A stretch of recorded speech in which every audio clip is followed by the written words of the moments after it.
How to connect PlayStation Network with blizzardbattle.net account on PC. Hello guys, so first thing you have to do is go to blizzard.com on PC. This is the home page as you can see. Now click on my account and click on account settings after you log in. Now after you click on account settings, it will take you to this page. Now all what you have to do here is so simple. Click on connections and now scroll down.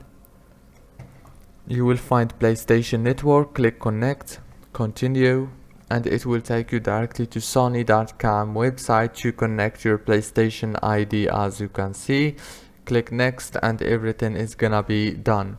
If this video was helpful for you, I hope you leave a like and subscribe to the channel, and thank you so much for watching this video until the end. See you later. And thank you so much for watching until the very end of this video.